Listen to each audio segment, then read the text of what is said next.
Yeah, man, today's been crazy, subhanAllah. A'anakumullah. Alhamdulillah. Wa iyyakum, inshallah. How's it going? Wonderful, man. Alhamdulillah. Yeah, You? this channel I found this guy. He's an Azerbaijani. He lives in the mountains in Azerbaijan, and he cooks like um like his videos are all without music and stuff like that. It's just like him taking vegetables from his garden, washing them, cutting them up, cooking the meats and things in different ways. It's amazing. There's an old lady and an old man. The old lady does most of the cooking, but the man helps. If I find a channel, I'll send it to you. They like live out in the woods or in the mountains, and Yeah, man.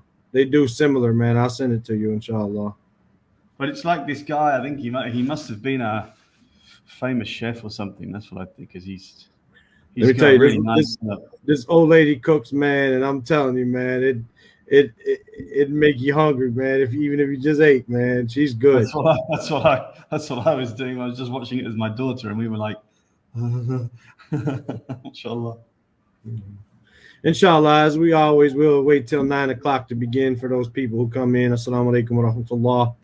Just give us a few minutes, inshallah. That gives everybody a chance that wants to come in the room and catch it from the beginning. We come on a little live. We come live a few minutes early to allow people to join in, inshallah. You've been benefiting from your books? Not as much as I should do, but yeah, it's good. I'm just trying to figure out where to put them. Really, that's if I get like the next load will be a problem. I have to get another bookshelf. Alhamdulillah, it's a good problem to have. Yeah, I talked to Sheikh Nuristani, and we went to his masjid for Jummah, and he was saying his library is divided into 4 different places. You know, he has 2 homes, 2 apartments, and then he's got the masjid. Inside the masjid, he's got some upstairs in like the office upstairs, plus the office in the masjid. Then he's got some downtown at the Aqeeqah building. And I said, yeah, my he hasn't seen my new apartment. You know, he's been to my old apartment in Zahra a few times, but he hasn't been to this one. And I said, yeah, Sheikh, I don't have enough room in my apartment for my books, man. I don't have anywhere for the shelves. He said, well, you have a smaller apartment. I said, no, it's bigger, but I just got that many more books, you know. SubhanAllah. Yeah, subhanAllah. Yeah, but so realize how fortunate we were to get that Mawsu'a Fiqhiyya. No. Alhamdulillah. Yeah, that was sitting right over there. MashaAllah. Yeah, mashallah. Yeah, I managed to get the 37th one, but like I said, it was the first edition. But alhamdulillah, there's not going to be a difference except maybe in the binding color or something. That's it. Yeah, that's it. Until they reprint it and fix the Aqeedah issues and stuff like that, which the Sheikh says they're working on now. So they're also working on a Mawsu'a, which is encyclopedia for those who don't know, an encyclopedia of Usul al-Fiqh. They've been working on that for about 5 or 6 years now. MashaAllah. Yeah. Yeah, that'd be nice. That would be nice. Inshallah ta'ala. Inshallah. I've been working on TikTok a little bit more lately. No, I haven't done much social media recently. I need to just a few bits and pieces here and there. I've been focusing mostly on my YouTube, but these days, yeah. Well, everything I do on TikTok, I download to my phone. I put it on YouTube too. Plus, I have my regular classes that I do on YouTube. And I saw you've been doing some like short hadith and things like that. Yeah, I'm covering. I have a 3-volume book, and I have another 1-volume book. It's 40 hadith on the isti'adat of the Prophet sallallahu alaihi wasallam, but the other one's a 3-volume book, basically the same title, just not 40 hadith part. And so it's hundreds and hundreds of hadith Some of them authentic, some of them not. They go through the chain and why it is, why it isn't, who says this, who says that. But the isti'adat, the things that the Prophet ﷺ used to seek refuge from. And I said, man, that's just a nice topic, make something short and go through it. Inshallah, that's something nice for TikTok and posterity, inshallah. Beneficial, inshallah, yeah. Inshallah, nabda, huh? Inshallah. Alhamdulillah.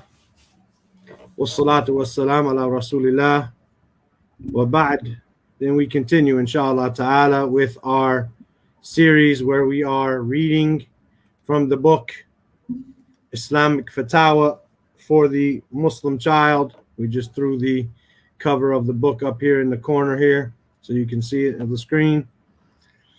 This book consists of 152 Fatawa from Sheikh Ibn Baz, Sheikh Ibn Uthaymeen, Sheikh Ibn Jibreen, Sheikh Salih Al-Fawzan, and the Al-Lajnatu Da'ima, or the Permanent Committee. So these books are these Fatawa gathered from the books of these scholars. They contain Fatawa, as we first dealt with, dealing with the Aqeeqah issues related to a newborn. And then we dealt with the naming issues on what to name a child. And then now we are in the section on Aqeeqah, the Aqeeqah, what is the Aqeeqah and what is the timing for it, and so on and so forth.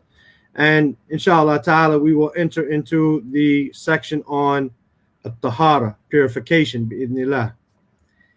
Today, inshallah, we will talk about delaying the Aqeeqah from its proper time and what is the ruling for that, as well as the Aqeeqah for miscarriages, and then entering into the bab, or the chapter of tahara, what happens when a child's urine falls on one's clothing.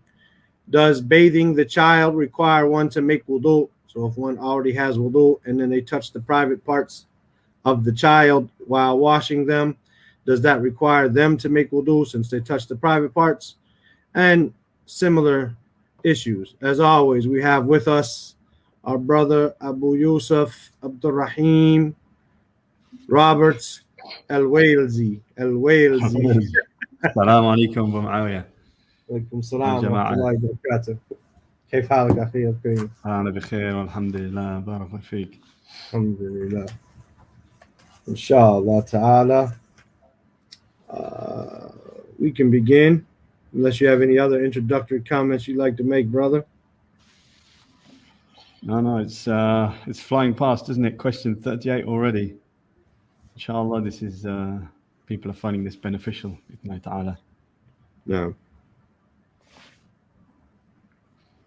Yeah, we receive a decent feedback on media, and people reach out to me on personal that know me, that know that we put it up, and they reach out. I get a nice feedback, alhamdulillah. Plus, it's there for the future, bi'idhnillah ta'ala. And for all those who are listening, then we ask you to share these videos. The following day, tomorrow, we will splice the video up into individual fatwas. We will get rid of our small talk that we make in the beginning before we begin, and we'll get rid of the closing remarks, and the whole video will remain, but we'll divide up the fatwas into separate videos so that they can be shared or searched for individually.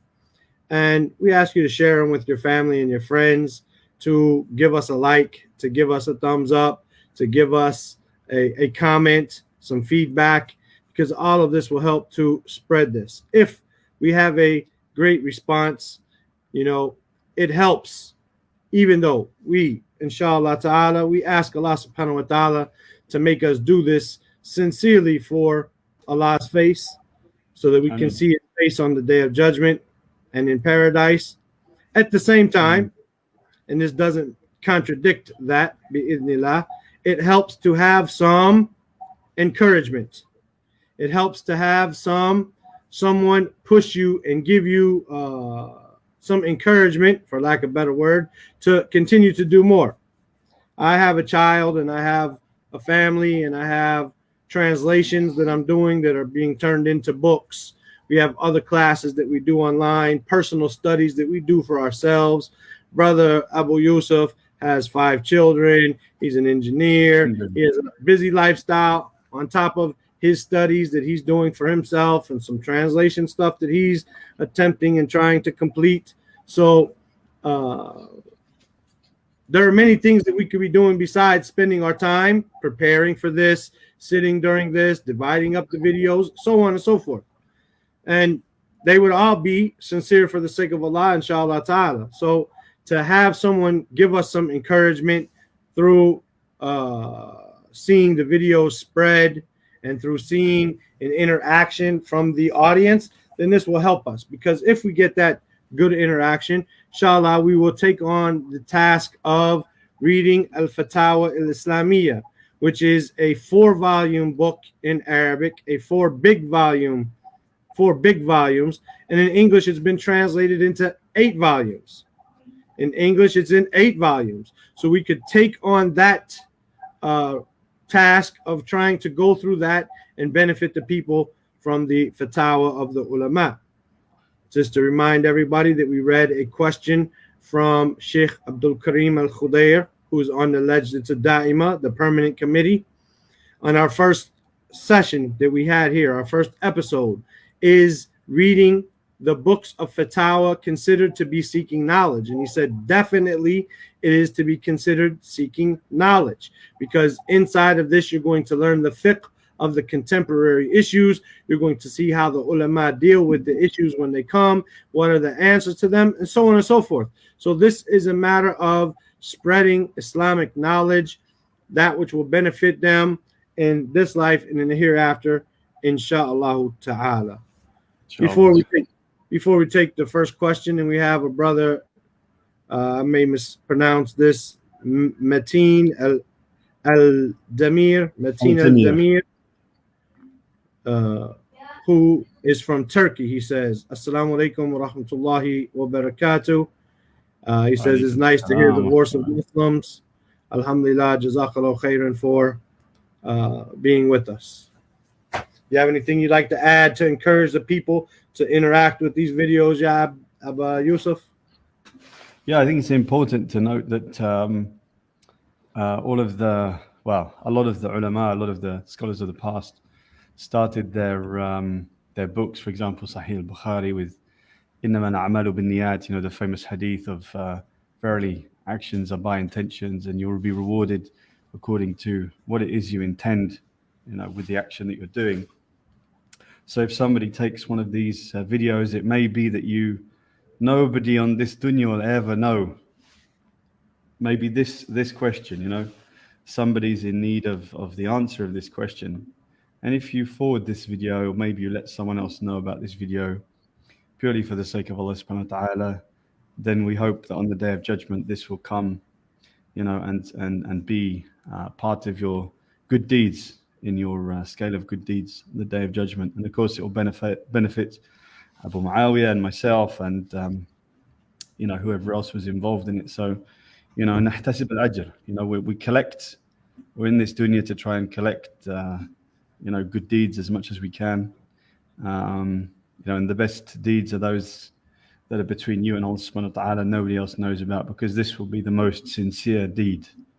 So I think something as simple as just forwarding one of these videos, maybe this is the cause for you. Who knows? I mean, Allah knows best. Maybe it will be the cause for you to enter Jannah. Who knows? SubhanAllah. Maybe it will help someone to answer a question and follow the Sunnah. So it's not a small matter. It might seem like a small matter, but I think Abu Muawiyah made a good point. It's a very important. Everything is very important in the Deen. So anyway, that's my 2 pence. Jazakallah khairan. Wayak. You ready to read question number 38? I am ready, inshallah. Okay, the Aqeeqah was performed after the death of the baby. A girl who had died at the age of 1.5 years. Was the Aqeeqah performed as it should be or not? Will this child benefit its parents in the next world? Please enlighten us in this matter. This was answered by Al-Lajnat Da'ima, the permanent committee. They said, yes, the Aqeeqah suffices, but to delay it until after the 7th day following the birth opposes the Sunnah. Allah will reward the believing parents who have patience at the death of their baby boy or girl and cause the child to be of benefit to them in the next world. Simple. SubhanAllah. The heaviest trials, I think, for anyone must be the death of a child. SubhanAllah. No. SubhanAllah. No. SubhanAllah. Allah protect Mind us. you, I just want to say something here. It's always impressed me about Muslims. People. You sometimes, a lot of people say, "Oh, mashallah, you revert brothers. You're always so, you're desperate to find out about the deen, and just, it worries me when people say that because, I might have a beard and everything, but I'm, that's it. I'm not, I'm not, I don't want to say I'm a good example or anything, but subhanallah, some of the people you come across, like I know a brother, his teenage sons were crossing a road to go to school, and they were both killed by a car a couple of years ago here in Kuwait. May Allah give him patience and his family patience, and mercy on his kids. And subhanallah, there was no kind of moaning and wailing. It was just like, this is the will of Allah subhanahu wa ta'ala. And I find this with a lot of, this is something which has always impressed me since I came to Islam. And, you see the way that Islam teaches Muslims to react to death. It's very tough, very painful, but with patience. And this is the will of Allah subhanahu wa ta'ala. And subhanAllah, even from personal experience, I've seen how much this approach in Islam helps, for you to come to terms with what's happening, in your life. I don't know if I'm explaining that very well, but it's always touched me as something extremely powerful in the religion, subhanAllah. No. Fikum. Barakallah. Question number 39. Should the Aqeeqah be performed for the miscarried fetus that is clearly male or female? If the child is born and then it dies after a few days and an Aqeeqah was not performed for it during its short life, should it be performed after its death? Of a month, 2 months, 6 months, or a year passes after the birth of a child, or he grows up and his Aqeeqah has not been performed, should it be performed or not? No. This was answered by the permanent committee as well. The Legend to Da'ima, they said, the majority of the scholars hold that the Aqeeqah is Sunnah, for it has been narrated by Imam Ahmed, Imam al-Bukhari, and the compilers of the Sunan, upon the authority of Salman ibn Amir, that the Prophet ﷺ said, with the child is an Aqeeqah, so spill blood upon his behalf and remove from him the harm. Also due to the narration of Al-Hasan, upon the authority of Samra, that the Prophet ﷺ said, every child is a pledge subject to its Aqeeqah. An animal is sacrificed upon its behalf on the 7th day, its head is shaved, and it is therefore named. Similarly, narrated by Al-Imam Ahmed, compilers of the Sunnah, and authenticated by At-Tirmidhi. Furthermore, the narration of Ammar ibn Shu'ayb from his father upon the authority of his grandfather, that the Prophet ﷺ said, he amongst you who likes to sacrifice on behalf of his child, then let him do so. On behalf of a boy, 2 equal sheep, and on behalf of a girl, 1 sheep. This is narrated by Al-Imam Ahmed, Abu Dawood, and Nasa'i with a chain that is Hasan. There is no Aqeeqah for a miscarried fetus before the soul is blown into it, even if it is clearly male or female. This is because it is not yet defined as a child. The Aqeeqah is sacrificed on the 7th day after the birth. If a fetus is born alive and then it dies before the 7th day, it is the sunnah to perform its Aqeeqah on the 7th day. If If the 7th day passes and the child's Aqeeqah is not performed, some scholars are of the opinion that it is not from the Sunnah to perform it after this time, because the Prophet ﷺ designated the 7th day for it.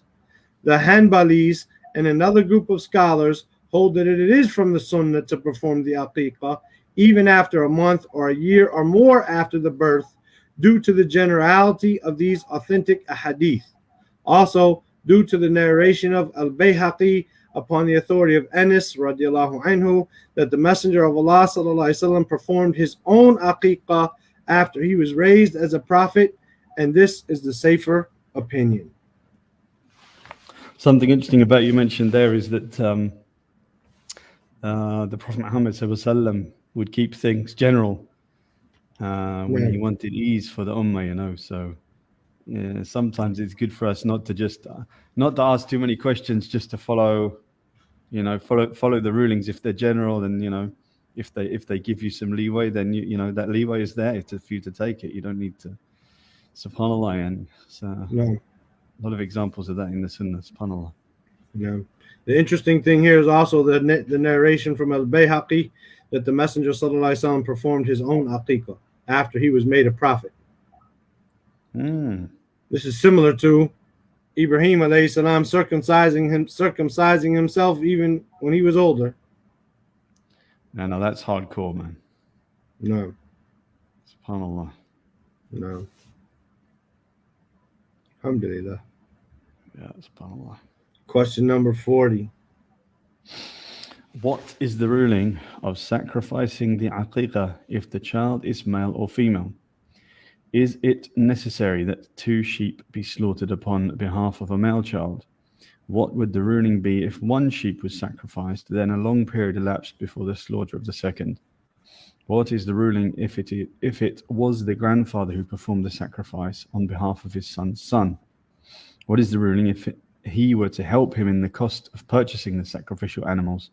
What is the ruling of holding a banquet upon the occasion of the Aqeeqah? What is to be done with the meat? I feel the person who asked this question was writing down a lot of questions to ask all at once.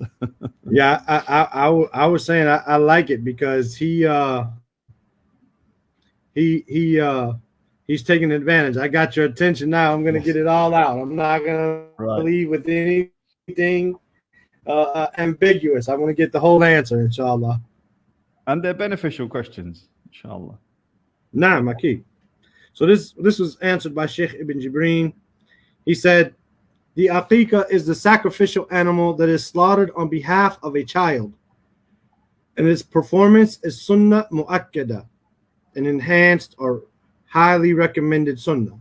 Some scholars hold that it is obligatory due to the Prophet's saying, sallallahu alaihi wasallam, every child is a pledge subject to its Aqeeqah that is sacrificed on its 7th day, and it is therefore named. Rather, this hadith indicates its importance, as the basis of everything is non-obligation until clearly proven otherwise.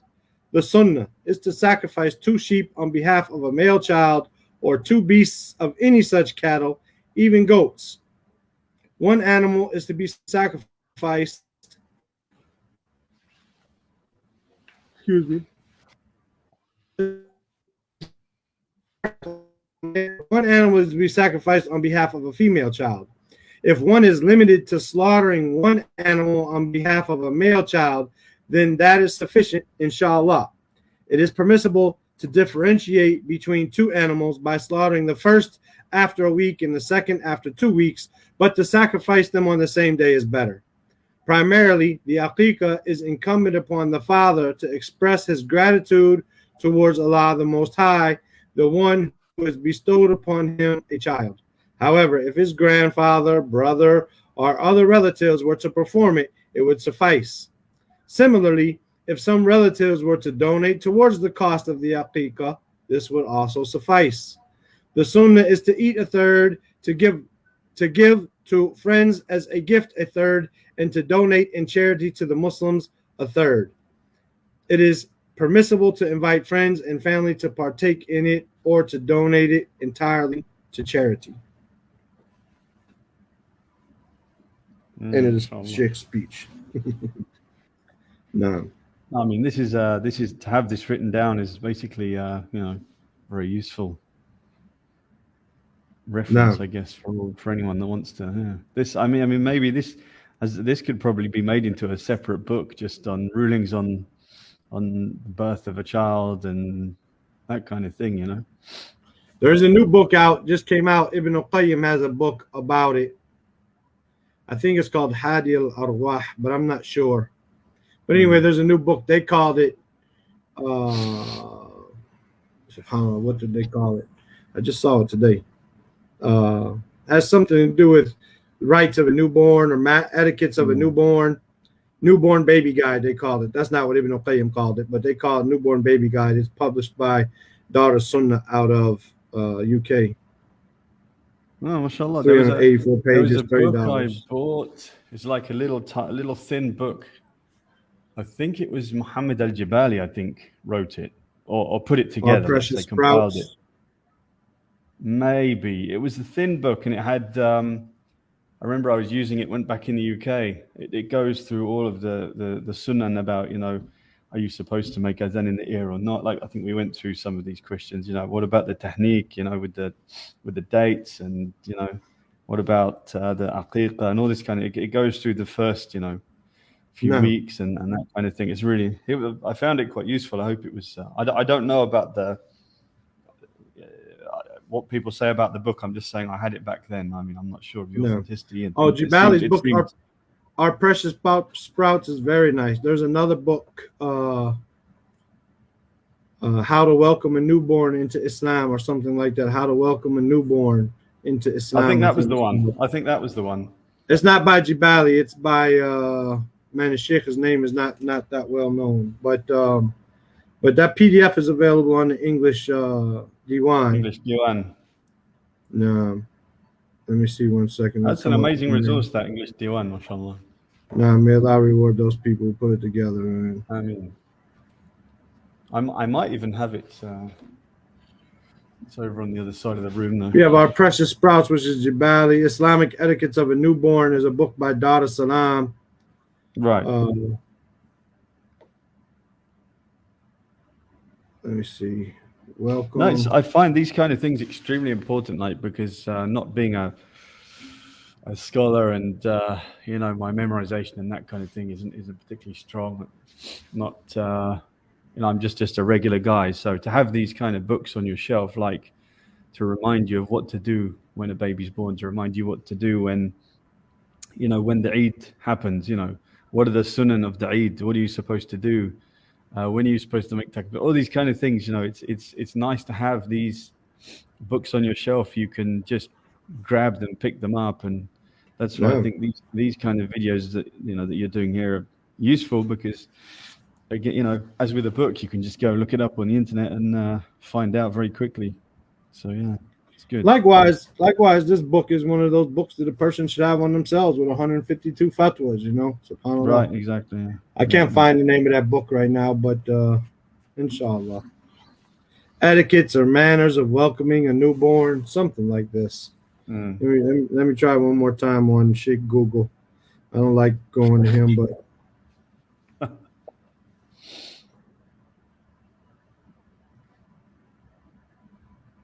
let's see here. This is the problem I have, Abu Muawiyah. I've got one bookshelf behind me. I got another two over there, so I don't have them. I like to have them all close to me, but otherwise I could turn around and grab it. Let me see here. I got it right here. If I can pull up. So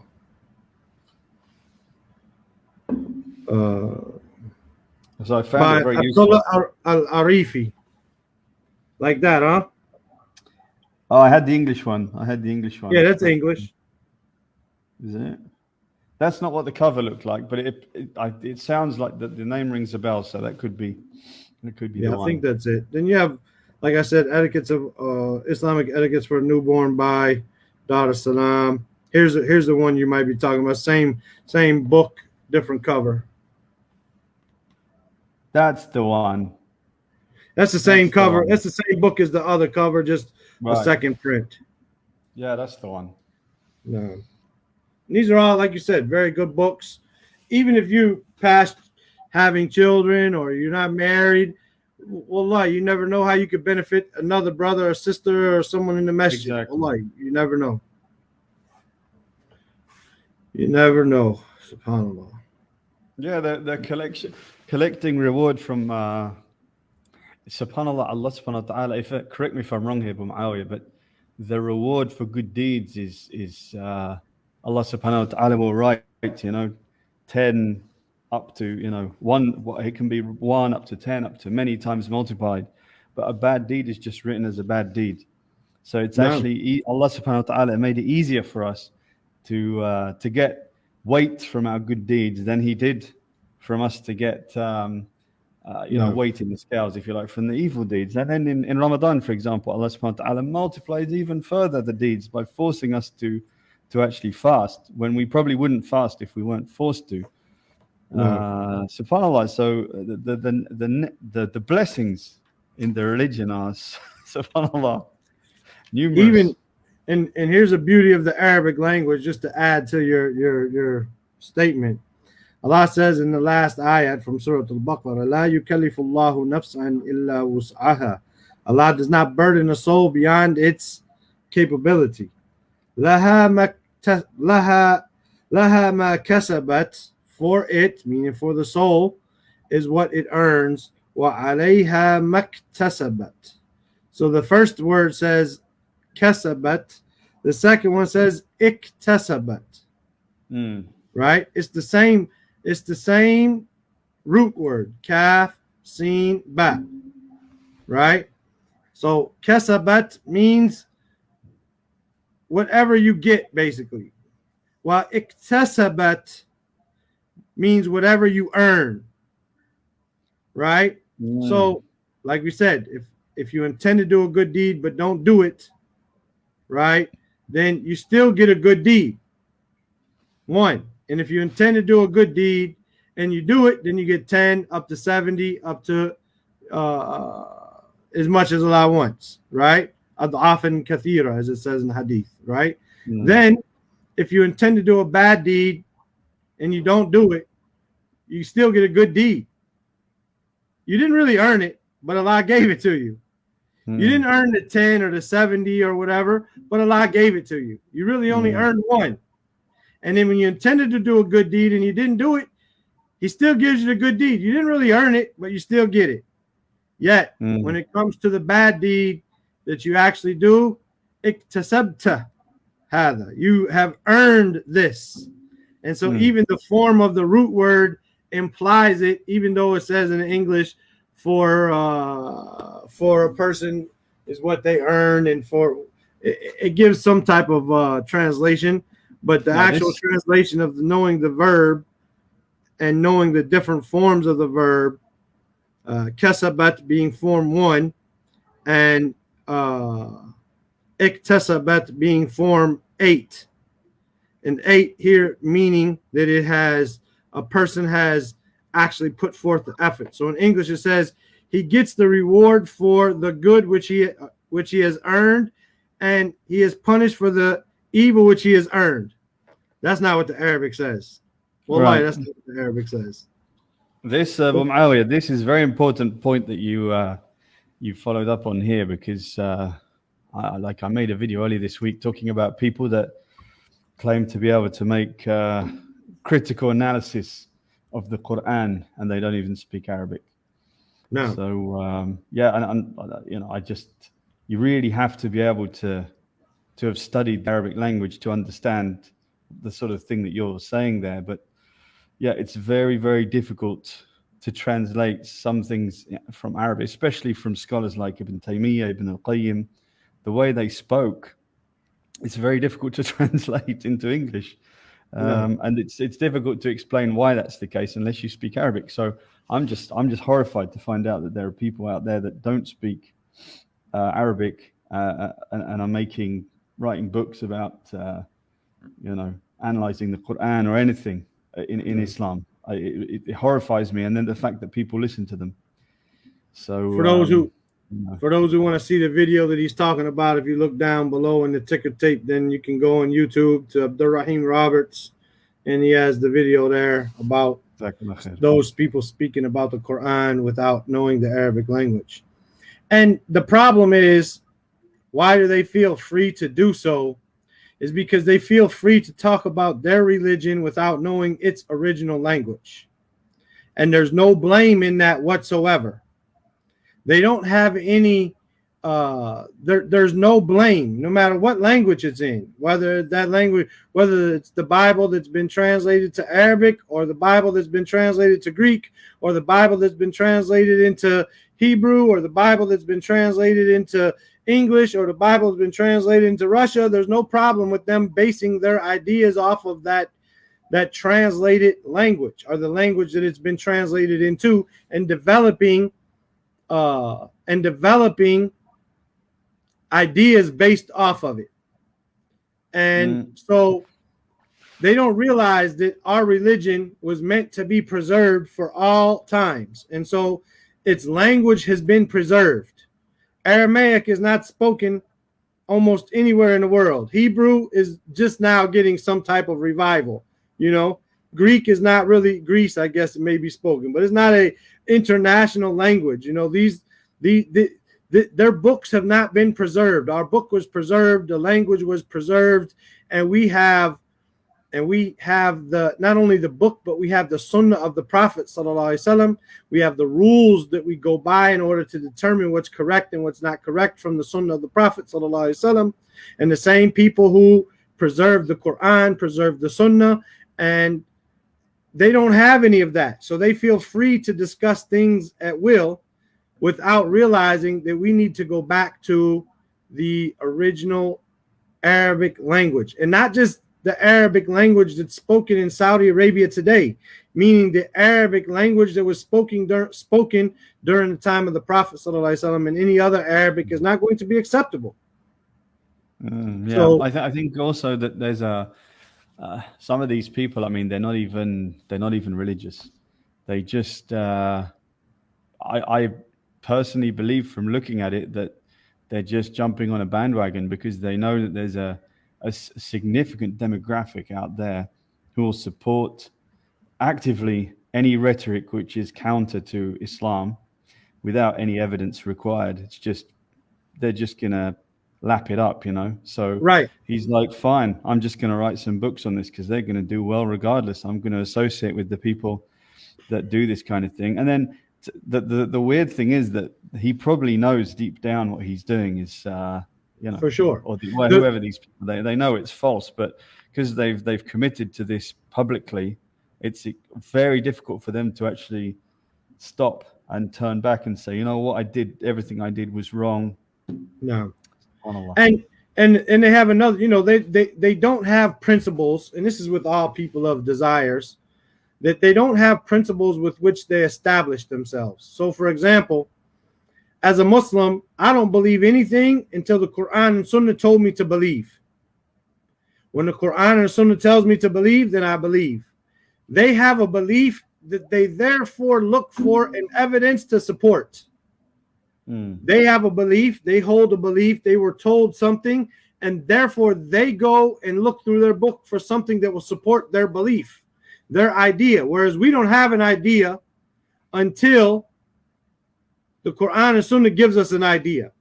I'm blank-minded until Quran and Sunnah tells me to say something about something. And this is the opposite of them. This is the opposite of them. And so this is why they do what they do, and Allah musta'an. Yeah, subhanAllah. It's like you said, I would classify it more as the people of desires, Ahlul Hawa, the people that interpret with their desires, right? I mean, subhanAllah. My mum's a Catholic. My father is, I'm not sure, somewhere in between Catholic and a non-believer, but subhanAllah, they respect. I think as long as the respect is there, and it's when the respect is not there that's the problem, and people are just attacking. People can draw a line and say, look, you know what, I don't want to talk about this anymore. You can stick to your thing, I'll stick to my thing. I respect that. It's fine. It's not my job to force people to become Muslims. What the problem I have is when people start going to our sources and trying to say, hey, you know, over here in this book, which has been translated into English, it says this, this, and this, and he has or he, whatever, has absolutely no idea of the context. They're just looking for a clip, like a soundbite, you know, as we say these days, of something that they can use. They throw it out to the, you know, to the crowd, and the crowd just lap it up. And we're in the background going, no, that's not what it means. You can't interpret it like this. But people don't care anymore. No. You know, that's the problem. So you're kind of trying to educate people in how to understand something, how to learn. But unfortunately, it's really difficult. But I guess with the more people try to talk the way we're talking now, and you know, with what's the word I'm looking for? Integrity, you know, of because you get someone who's Jewish or Christian or Muslim or whatever, a non-believer, as long as they have the integrity to accept what's right and what's wrong, what's has evidence, what doesn't have evidence, what's logical, what's not, that's fine. But if you're not even going to accept that, I don't know what to say. We went off the topic a bit there. You have to be sincere, subhanAllah. You have to be seeking the truth, man. You know, and then you have to be guided to the truth and given the success to accept it. May Allah subhanahu wa ta'ala make us of those who are guided to the truth and accept it when we see it, and guides us away from falsehood and make us recognize falsehood when we see it. Ameen. Let's see what they got. Question number 41. This is the last question inside the Aqeeqah. So what is the ruling of the Aqeeqah of a child that is born on its expected delivery date, but it dies a short period before the birth? No. This is answered by Shaykh ibn Uthaymeen, rahimahullah. He said, if the child is born dead, some scholars hold that there is no Aqeeqah for it, because the Aqeeqah is legislated on the 7th day. Other scholars are of the opinion that an Aqeeqah should be performed because this child, which has had a soul blown into it, will be raised on the day of judgment. In this issue, I am of the opinion that it is better to perform an Aqeeqah on its behalf, but the preference of performing an Aqeeqah under these circumstances is not like its preference if the child were to live until the 7th day. This is because the Aqeeqah is to be sacrificed on the 7th day. If the Aqeeqah is not performed on this day, it is performed on the 14th, and if this is missed, then on the 21st day. This is what the scholars have mentioned, and if these days are missed, then on any subsequent day after this. Interesting, subhanAllah. It's nice to see the balance of the Sheikh, and this is my opinion. This is what I think. You know, I'll tell you what the scholars say, and this is my opinion, but not necessarily do I hold it to be the last and final word on the issue, right? Yeah, because some of these questions are tough. They're tough questions. Yeah, and I think you used to play on the front of the video at the start of the you know, these sessions live. In the first couple of sessions, you know, where most of the shuyukh are very comfortable in saying madri. You know, I don't know. If they don't know an answer, they'll say madri. I don't know. There's nothing wrong with saying I don't know. No. If they're saying I don't know, what about us? You know? Okay, for sure. I don't know. We enter into the section on tahara. The section on tahara, question number 42. Now this is an interesting one, but I'll wait to hear what the Sheikh says, but I might have an addition to ask here. So question 42. Inshallah. What is the ruling of a small child's urine if it falls upon the clothes? I guess by this it means the clothes of the parent, or correct. No. Okay, this was answered by Shaykh ibn Uthaymeen, rahimahullah. He said the correct opinion in this issue is that the urine of a male child who feeds on its mother's milk only is a light impurity, and in cleaning, it is sufficient to douse it with water. Water is poured over it until it is encompassed without the need for rubbing or wringing. This is because it is affirmed from the Prophet ﷺ that a baby boy was brought to him and placed in his lap. The child urinated upon him, so he called for water and doused the traces of urine with it, and he did not wash the affected area. As for a female child, her urine must be washed away, because the original principle is that all urine is a major impurity, except the urine of a male infant who feeds only on milk, for he is exempted from this, as is indicated by the Sunnah. No, the Sheikh answered my question as well, mashallah.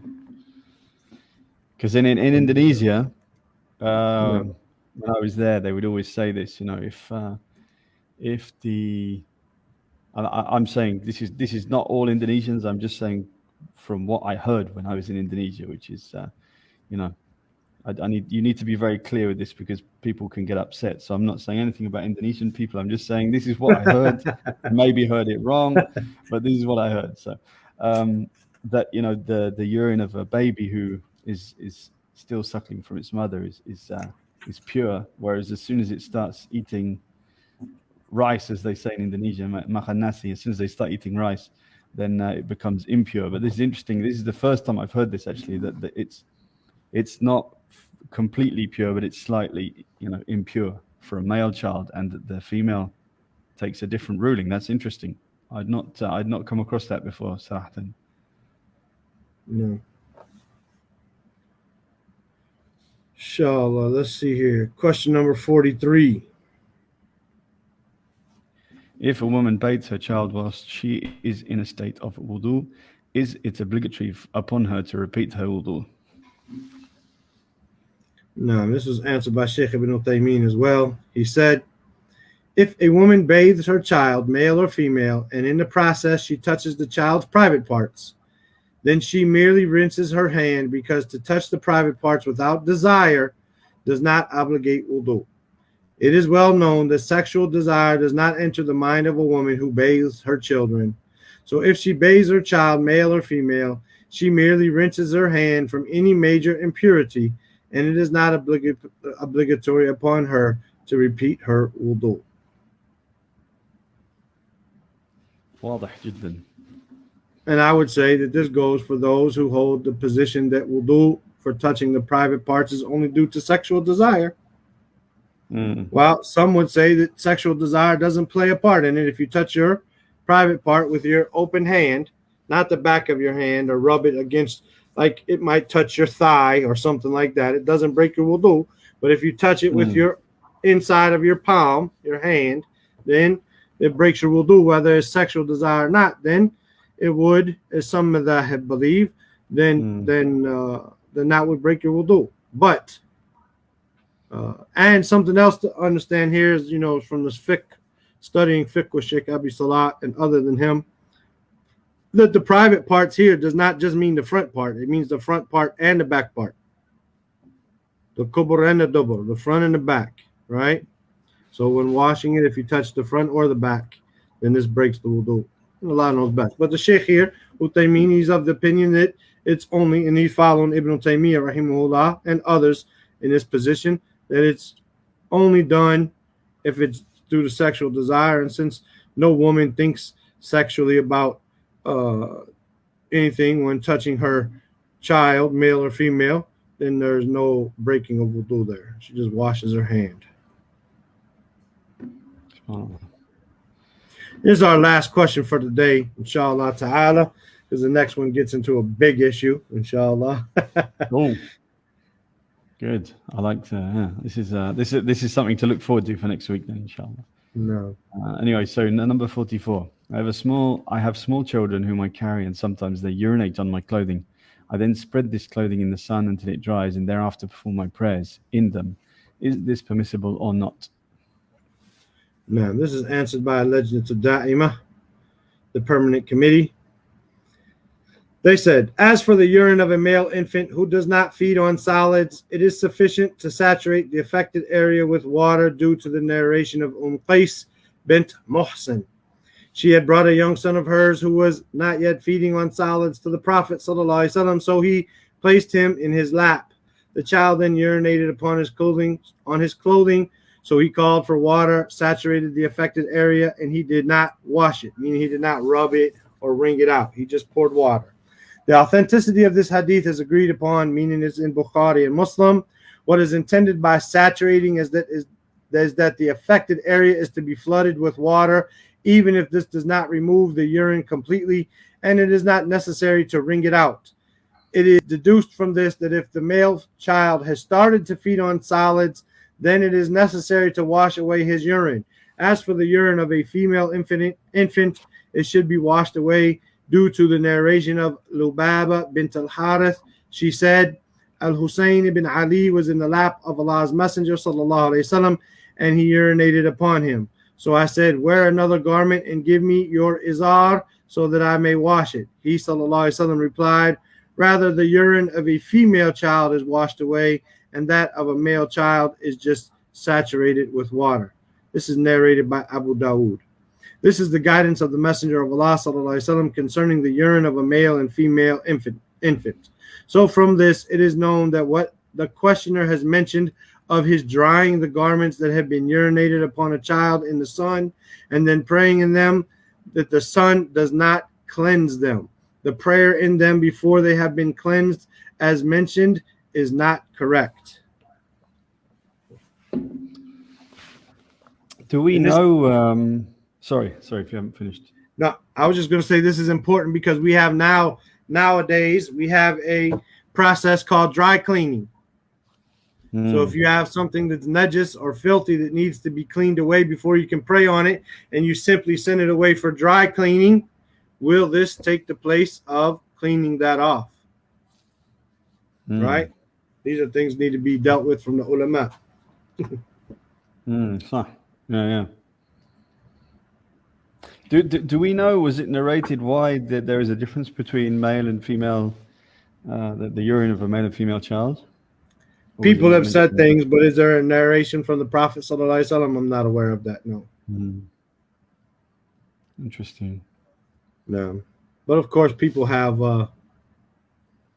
lots of answers.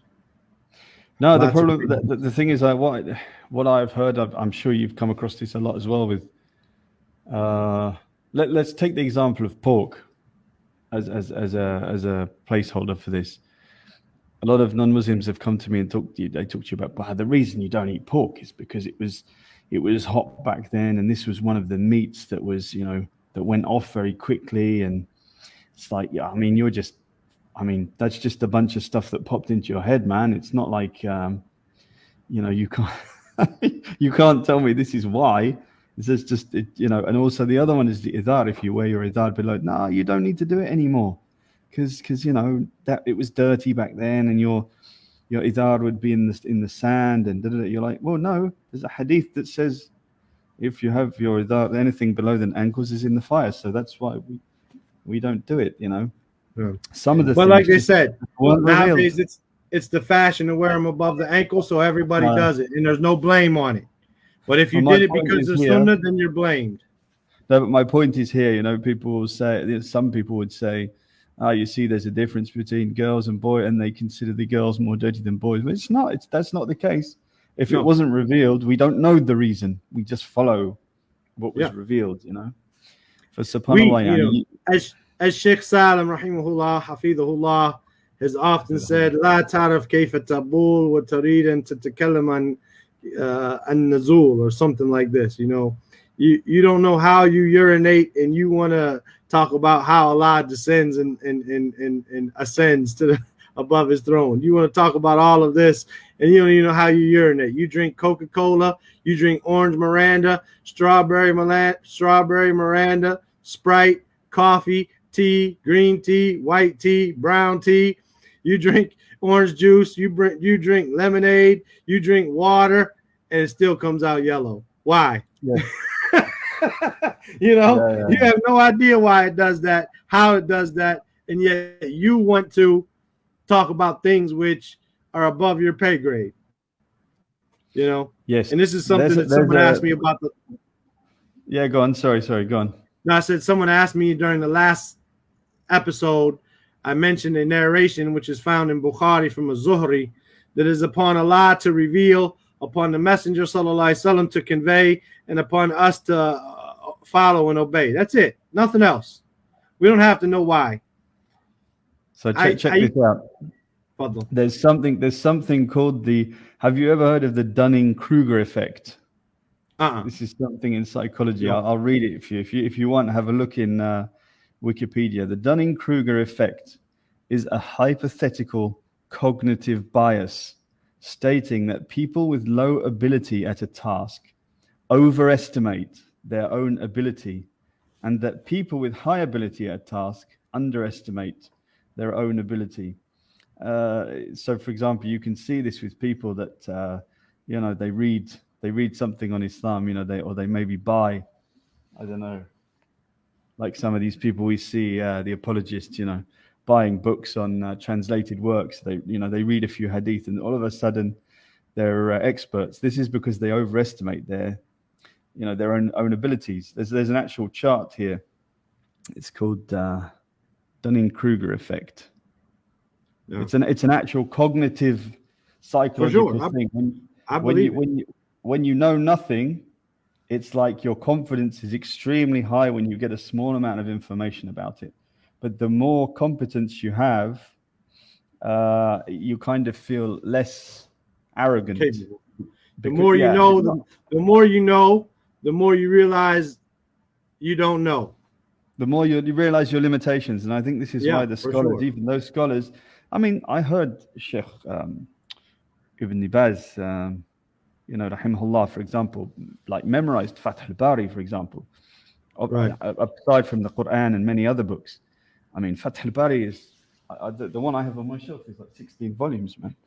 Right. And I've seen, even the Sheikh, when he came here for the Ali ibn Abi Talib lecture, the blind Sheikh, Suhaimi, yeah, subhanallah. Allah yahfidhu. He recognized Sheikh Ahmed from his voice, and he hadn't met him for like the last 5 years. Yeah. 6 years, 10 years. He recognized him from his voice immediately. If you sit in the lessons, the reader will read something and be like, no, that's not it. You skipped the line, or you skipped the page, or you skipped the paragraph. Exactly. He knows it. Yeah. You see the tawad, the humility of those kind of people. No. I used to tell people all the time, if you tell a child, don't eat crayons. Crayons look nice. They look like Jolly Ranchers. They got red and purple and green and yellow. They look like candy. And kids eat crayons all the time, but they're not good for them. They're poisonous. They got toxins and stuff in them that are no good. So you tell the kid, don't eat the crayon. The child does not understand why. But he has to listen because he knows that you're the parent and you know what you're talking about. If you start explaining to a kid that this has such and such in it, the kid's not going to understand that. The kid just needs to obey. You don't explain to your children. You might give them some of an explanation, but you don't go into the details of the reality of it because they can't understand it. Yeah, this is the important point. There are things that we can't understand. This is the case of us. We're a creation, and no matter how smart we think we are, Allah Azza wa Jalla was able to create all of the creation of the heavens and earth by saying kun. You know what I mean? And so therefore, we don't have an ability to comprehend his knowledge. لا يحيطون بشيء من علمه إلا بما شاء. We don't. No one comprehends any of his knowledge except what he wills. So when he tells us to do something, we accept it, regardless if it makes sense to us or not. Now, a Christian might say, well, it's the same thing with us when we accept Jesus as our Savior, this or that. Yeah, but the problem is we have a book which has been unaltered, untampered with. Even though you guys have tried to tamper with it, many people have tried to tamper with it, adding extra surahs, taking surahs out, changing this, changing that. Al-Musaylim al-Kadhab tried to change it, tried to bring something similar. And with all that, the Quran has been preserved. Your book does not have that same level, and your book has been nullified. Even if it was here, manual, this last testament, as some people like to say, has come and gotten rid of the Old Testament and the New Testament and the last testament, even if it was complete. As the Prophet ﷺ said about Musa alayhi salatu wasalam, even if Musa were to come right now, he would have to follow me. Musa alayhi salam, the memorizer of the Torah. Musa memorized the Torah. It's his book. He knows what's in his book. You know, he knows. He would still have to abandon acting upon what Allah gave him in order to follow the Prophet, even though he knows exactly what Allah gave him and is not altered in his mind. He still has to get rid of that and follow the Prophet ﷺ, because the Prophet ﷺ is the last and final messenger. Simple. Yeah, صح. I'm not here because I was born a Muslim and I am, I'm like you. Not here because I was born a Muslim and I'm trying to, justify my home team. I got one of my homeboys plays for the he's a center or something like this, so therefore I got to root for them. Or I was born in this city, so I got to root for my hometown city or my hometown team. No, I was a person who grew up a Catholic, went to a seminary in order to become a priest before I found out about Islam. And I accepted Islam, and I'm going to follow the truth wherever it takes me. So this is not something for us, to. Allah. Oh, you sent us here, huh? Dunning-Kruger effect. Yeah, just in case anyone wanted to look it up. Figure out if I'm talking rubbish or not. No, you didn't. You're not talking rubbish. Alhamdulillah. No, but with that, inshallah, we'll conclude unless you have some closing remarks. Next week, bi'idhnillah, we'll talk about the signs of puberty. That's why I say we have a big subject. Okay. The signs of puberty and circumcision and matters related to circumcision. And when we get done with that issue, also, can children touch the mushaf? Meaning, because they probably don't have wudu or they're going to break wudu. So can children touch the mushaf? And then we'll begin bi'idhnillah after that regarding the prayer of the child and prayer in general, inshallah ta'ala. Inshallah. Khairan. Khairan, again, for anyone who stuck with us this long, we ask them to please give us a like, to give us a comment, to every week. Abu Adam Bowie, he asked what time. Every week, 9 p.m. Mecca time. If you look on, everyone's got smartphones or they have the internet. If they're on YouTube asking this question, they have the internet where they can go and look at a world clock. 9 p.m. Mecca time every week, inshallah ta'ala. You have the PST, I guess, Pacific Standard Time. If I were to guess, I want to say that's 11 a.m., but I'm not sure. Like I said, you can go to a world clock and see what time it is in Mecca and see what time it is in your hometown. For example, let me show you. I have a clock here. You can go to a world clock. This is an iPhone, right? So I have this. What time is it in Kuwait? What time it is in St. Louis? What time is it in London? You can put Mecca on there. You can add Mecca. And when it's 9 p.m. Mecca time, you can see what time it is in PST, inshallah ta'ala. It says 2 p.m. Eastern time. Yes, 2 p.m. Eastern Standard Time, meaning New York, D.C., so on. And 7 p.m. UK time, huh? 7 p.m. for our homeboys in the UK, mashallah. And tomorrow, bi'idhnillahi ta'ala, tomorrow at 4 p.m. Mecca time, we will have word for word Quran as well in English language, as well as some grammar and tafsir benefits, inshallah. 4 p.m. Mecca time. إن شاء الله. الشيخ موجود، الشيخ أحمد موجود إن شاء الله. Inshallah ta'ala. No. Inshallah ta'ala. No, inshallah. He was sick, so make dua for him. Inshallah, he'll be there. If not, then we'll ask our brother Khalil from Tuleha to step in for us, inshallah ta'ala. He's not feeling well? Yesterday he had some stomach flu or something like this. Oh. He was in the hospital for a couple hours. Oh, subhanallah, shafahullah. I'll send him a message. Yeah. Inshallah, we'll close out for now, inshallah. Jazakumullah khairan. Jazakumullah khairan, Abu Yusuf, once again for benefiting us with your presence and your beneficial comments. Jazakumullah khairan.